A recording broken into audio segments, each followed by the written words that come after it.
If I wasn't a value investor, I would consider putting Tesla stock in our portfolio. As a value investor, when we invest in a company, it must have earnings, and we refuse to pay more than 10 to 12 times the future earnings for any business.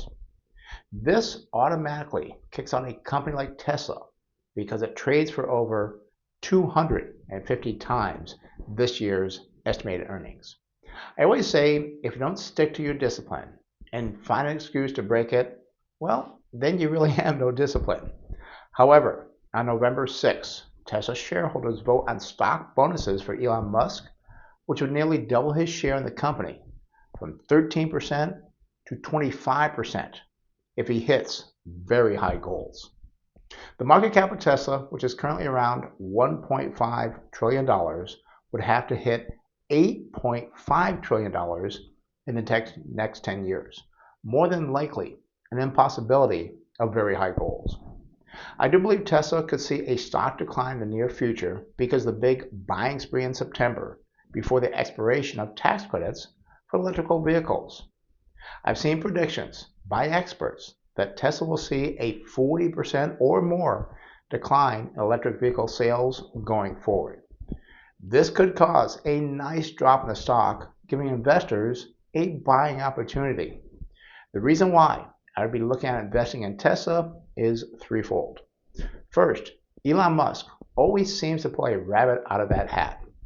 I also believe they will have robo-taxis and autonomous driving vehicles in the very near future.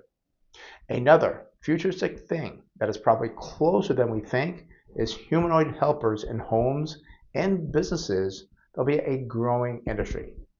Both of these innovations will be under the name Tesla, unlike some other innovations that Elon Musk has come up with that are under different companies. Investors investing money in Tesla have to be prepared for a wild ride over the next 5 to 10 years. Sometimes you could experience a drop of perhaps as much as 50%, maybe even more. But there's no doubt in my mind that Tesla will have some good profits of robotaxis and also off these human-like robots. The big question is, at the current level, has the valuation priced in these lofty expectations?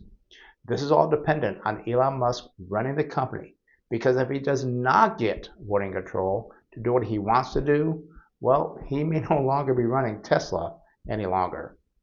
I'm Brent Wilsey with Wilsey Asset Management. If you like these videos, well, be sure to give it a like or comment, and feel free to check out our other YouTube videos and weekly newsletter for the latest economic news, expert analysis, and market insights.